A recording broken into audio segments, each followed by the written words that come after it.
I wanted to share what the current cube that I play with looks like. I call it the Playground Cube because it mostly resembles Playground Yu-Gi-Oh! It's been built to be very unique and different from constructed play or any of the retro formats that we play, Critter, Goat, Edison format. This one has a couple different rules around it than a normal cube that makes the gameplay really fun and exciting, and I don't really ever get tired of it. As you can see here, a lot of these cards are ones that typically don't see any competitive play. So that's the first thing, is making sure that there are unique cards that aren't used in any of the normal decks that we would otherwise build with. We do that by really capping the attack power of the monsters in there. Two of the other things that are unique about this cube versus other cubes is that it's built so that you could grab a pile of 40 random cards in the cube and you'll have a deck that functions and isn't extremely broken or overpowered than any other deck. So you don't need to draft at all. There's one of every single copy of a card in here. And what are some other unique things? So these top ones are the actual decks. It's broken out into 4 different categories of basically like purely defensive cards, cards that float in some way, cards that are beat sticks, and then removal. So as you can tell, like the removal is by far the most likely card to have in here, but there's also a lot of floaters, as well as a lot of things that slow the game down. Most of the most powerful effects in this cube are ones that benefit the player that is losing. The other thing unique about the cube is that every single deck is given a section of cards from in here. So just to kind of go through them really quickly, every deck would get 2 field spells in them. So this is a card that if the opponent special summons while you control a face down monster, you get to draw 2 cards. In a similar vein, Extra Net lets you draw a card when the opponent special summons. So if someone is going into the extra deck to extend, which is the main way to get over threats, then there's a downside to it. Smile Action, Chicken Game, Mystic Mine, all of these cards prevent attacks from going through and inflicting battle damage. They also can wind up being really interesting resource engines for players. Future Visions and Ghost Trick Mansion are the 2 OGs. They both really help slow the games down and create unique and interesting game states to play around. Next, each deck would be given 4 tuners. Most of these tuners are just defensive cards that can survive at least 1 attack and live on the field for a little bit longer. This helps with the comeback mechanic of making sure that a player is able to get back into the game. The highest level one is level 3. Level 2 is the most common. Kravons and Fabled Raven are probably the 2 strongest. The reason why I'm capping the levels is because I think the level mechanic is something that is really important to preserve the integrity of the power of the extra deck, which we'll get into next. Next is Tribute Monsters. I'll actually start with the single Tribute Monsters. These are surprisingly stronger than a lot of the other monsters in here. So this is sort of like a Goyo Guardian, Vampire Lord is a floater, Kabuki Dragon is really strong in terms of being able to prevent attacks from going through and make your battles go through faster. Twin-Headed Beast can really accelerate the game state. Madra Shallion can lock it down and inflicts piercing. We have a couple other piercers in here that are really good resource engines. Onto the double tributes. Typically, if you're actually able to summon a double tribute monster, the payoff is really strong. For example, Photon Wyvern can nuke all face-down cards on the field, very powerful. The Creator, probably the weakest of all of the cube double tribute monsters, but it's just like it's a very strong card that can wind up running away with the game. Typically, if you can summon any of these guys, you should be able to steal the game, or at least it becomes very challenging to beat over it. This is a new one that lets you steal an opponent's monster every turn and revive an earth monster from your graveyard. Haven't actually summoned it yet, it might be too strong. Tyrant Dragon and White Knight Dragon are both immune to certain types of targeting. Voivode lets you basically get an Exceed monster or a Synchro monster from the opponent's graveyard for free. Really strong. To go into just like the power curve of the extra deck monsters, typically anything that's rank 1 through 4, or anything that's Synchro 3 through 6 are able to be summoned with just 2 monsters. After that, anything that's rank 5 or up or level 7 or up might need 3 monsters or more. So there is a significant jump in the power curve of those monsters, but they are very hard to get out. Octo Bypass is a really, really cool card. I think it's one of the best cube cards in here. It's basically sort of like a mini Gagaga Cowboy mixed with a Thousand Eyes Restrict. It lets you attack directly for game, but it also enables you to steal really big threats. So one of the main things here is that there are certain lower rank or synchro cards that are good at dealing with opponents' big threats. And so if an opponent is investing 3 resources or more to summon a monster, you have ways with summoning 2 monsters to not directly just deal with it, but to basically force the opponent to work around that. So I'll get into a couple more of those. Just some good defensive cards. One thing that's interesting about the cube as a whole is that the median attack of a monster is 800. And the highest attack for a monster in the main deck is 1400. Well, really 1500 if you count the vanilla. At the same time, the median defense is 1000. So just to think about how, pretty much any monster, if you just set it on the field, it's more than likely going to be able to slow the game down and create a more complex game state. We have this Trishula. There are only 2 dragon type monsters in the actual cube. So this guy's effect will never exist, but being able to do it 3 resources, get a 2700 beat stick, that's really its purpose. Merry Melfi's is another example of a 2 monster that's able to bounce a monster on the field. I really love that bounce to the hand mechanic because against a main deck monster, it could be a -1, right? If something like a compulsory, but against an extra deck monster, it's a 1-for-1. So there are a lot of effects in here that are able to be bigger tempo swings the further behind you are. There's also a lot of just like battle phase effects. So Goyo Chaser, right? It's basically a mini Goyo Guardian that's able to have the attack of something it revives, or being able to attack every single monster that was special summoned each. Very important. There's a lot of piercers. Well, not a lot, but there's a handful of piercing effects in here, which is good because sometimes the games, because they are a little bit stally, can go a little bit long. These are some of the new level 7s. Gaia Blaze, the Force of the Sun. This guy's really strong if you're able to get the effect off. There aren't that many fire types, so being able to add one to the hand isn't that good. There are a lot more equip spells, which you'll see, so I think that card's going to be a lot better. Once you get up into these, level 8 and higher synchro monsters, the payoff should be a lot stronger. So this is one of my favorite cards in the cube right now, being able to boost up to 4000 attack or more, being able to, at a quick effect, pop a card. Leo's so difficult to get over, so it's really worth the investment. I just put this Trishula in here, being able to banish 3 cards, because you're going to have to use at least 3 resources to get it out. Like, at the best case scenario, you have 2 level 4s and the level 3 tuner to get it out. So maybe for 3 resources you can get it, but really you're going to need 4. Okay, so that's all of the extra deck monsters. Let's dive into the 4 categories of monsters that I have over here. Starting with the removal.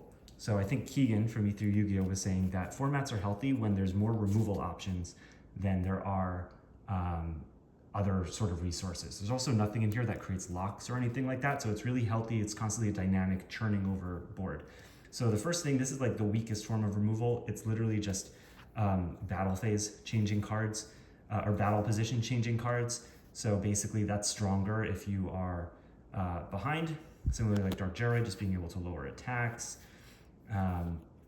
Obviously some of these cards are standard cube cards, but there's a couple others like Quaking Mirror Force. Like these are really better as comeback cards. There's not really anything that does that much disruption in terms of stopping opponents from getting back into the game, right? If you're ahead, we don't want the player that's ahead to be able to prevent the other player from catching up. It's supposed to be more dynamic. So here's a bunch of return to the hand cards. 800 is actually a pretty strong beat stick too. Like if you summon this, like chances are it may actually live a turn and be able to kill something by battle. Another thing that we really like to look out for is cards that have multiple different potential uses, because that just this is a new card I added in here, just being able to like ram yourself into something and be able to get a kill afterwards. Like this is a card that's only good if you're behind. So yeah, there's some negation in here as well, but a lot of these are -1 removals, which is why I'm showing them first. So now we're getting into some of the 1-for-1 removal cards. Again, like being attacked face down, like that's typically when you're in a losing position, your opponent needs 2 cards. So if you're winning, this card's not that good, but if you're losing, it's stronger. That's sort of the effect we're trying to go for here. There are some cards in here that can generate multiple pluses as well. I'll get into those in a second. Again, Hammer Shot was one I just thought of as like a perfect example, right? It kills a monster with the highest attack on the field. So if you have anything strong on the field, like this isn't going to be a good card for you. Here are some of the cards that can generate multiple pluses. So I would say these are some of the stronger cards. You know, you could steal multiple, or you could steal an opponent's whole field. I used to have 2 of each of these, and they would automatically go in each deck. I decided just to put 1 of each because I feel like they're not that much higher above the power curve. This card is very difficult to pull off in here. You're not getting OTK'd. You know, the most damage that an opponent's going to do to you in a turn is like 2,000 damage or so. So it's pretty manageable. These are some of the defensive cards. So basically, you know, these cards can't be destroyed by battle. They'll recur themselves. These ones technically float in being able to banish from the graveyard. World Legacy Clash and Shift are sort of ways to dodge targeting. A ton of cards that also prevent attacks. So, you know, a normal summon being able to stop a synchro monster, like an opponent invests in a lot, and then you're able to slow it down. That's definitely a big theme in here. Messenger of Peace is really interesting because most monsters are able to get under it automatically. So it's really just a stop for some of the stronger cards. Safe Zone's a really interesting one. This is a new addition. You know, these ones, when an opponent makes a direct attack or something, you're able to stop the attack, flip it face down. Again, 800 beaters, pretty strong actually. Stronghold Guardian is a new one I'm trying out. Basically being able to give any monster 1500 defense is just sort of like it's sort of like a shield warrior in your hand, and being able to set it isn't that bad either. Not sure if I'm going to keep this one in though. What is this one? These are cards that replace themselves in some way. So, right, this one can, it's another shield warrior, but also if it's tributed for a tribute summon or for enemy controller, you get to draw a card. So all these cards can come back or get you deeper into your deck, or at least replace themselves in some way. Wrecker Panda, really strong. He's 800 on his own, and if he's killed, he gets a monster back from the grave. But also his effect stacks every turn. So every turn, and it's during either turn, right? So it's during your opponent's standby phase, during your standby phase, he can get really strong. Hasn't actually come up yet, but in theory, it's a really good card. Here's some of the highest attack monsters that can float, you know, 12, 13, 14, you're getting up there. Here's some more of like the spell and trap floats. So special summoning is pretty limited in here. You know, there typically comes with a big cost. Imprudent Intrusion is a really interesting one where it could be removal or it could float. Countergate's another interesting one that when a direct attack occurs, you can negate the attack and potentially get back into the game. I think this is like a perfect example of a cube card because then you can help get stronger monsters out off of that. What else? These are some of the cards that could generate the most resources. So you could resolve this effect multiple times, so it does a little bit more than floating. Wyrmblinks and Deslakuta and even the Cuckoo Commanded Jakroon. These cards can draw a card every single turn, or in Wyrmblinks' case, twice. And so if you're able to protect these cards, you can generate a ton of resources. This one may be a little too broken. It's 1400 that can revive itself and become an Xyz material over and over again.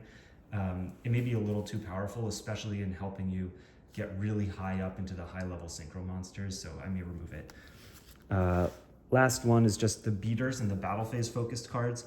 So these are all monsters that can get pretty big, either by their effects. Card Trooper is probably the most meta relevant card in the cube, but its application is a little bit different. It's very common that you could deck out in this format. And so milling the cards can actually put you pretty far behind. It's very difficult to like push completely into kill. And so, I mean, obviously 1900 can beat over some things, but a lot of the defenses in here are actually above that. And so it's not always going to work to clear threats, but it's a pretty balanced card, I'd say. This is another great card. Basically, it has 1500 attack, and it permanently makes monsters lose 1000 attack, so it's really good at being able to clear big threats, but it's not really threat. It's the stronger it is based on how farther ahead your opponent is, right? Make a monster lose 1000 attack for each monster your opponent controls. So if they have 3 monsters on the field, a monster can lose up to 3,000 attack. Then there's a lot of attack and defense modification cards. Can only be equipped to normal summon monsters, for example. And so these are something I'm getting a lot more focused on overall. There's also arms regeneration, which lets you place an equip spell from either graveyard onto your side of the field, or a boost by 800. So it's sort of like I replaced Rush Recklessly with this. And then just some of the trap cards. Again, Prideful Roar is another one where if you have the weaker monster, you can guarantee to win that battle. Also, a lot of the effects have two purposes, right? Blast with Chain, or even Big Bang Shot, being able to equip it to something, and then when you pop that card, you're able to get some sort of destruction effect. Okay, so now onto some of the monsters. These are more of like the pure beat sticks. In here, Arcus is the most immune card, but again, milling 2 is not that great. There are some good mills, but you're not really trying to like do mill strategies or anything like that. Black Stego is another example of one that's really hard to kill. Staplin's probably one of the stronger beaters in here, being really difficult to get over. We have one normal monster in Gamma. He has pretty pushed stats for both attack and defense, and he's just kind of cool. And then there's a couple piercers, and these ones are ones that, they are pushed in terms of their strength. They can get in a little bit of damage, which is nice, because I was noticing for a little while some of the games would go long because there wasn't enough ways to actually get damage in there, and so it would typically just be kind of a crapshoot. So these cards are pretty good in just being able to push a little bit of extra damage through. Of course, there's a limitation on if they attack, they go to defense mode then, so it sort of balances it out. So that's where the cube is right now. There is 1 or 2 cards that I'm waiting for to add in here. It's mostly a level 12 Synchro Monster. I think I'm going to add in that Ice Dinosaur, or maybe one of the Centurion cards. Not really sure yet, but there needs to be like a final big payoff. Regardless, I'm really happy with where the cube is right now. I think there's a lot of really cool interactions that make the games really fun to play.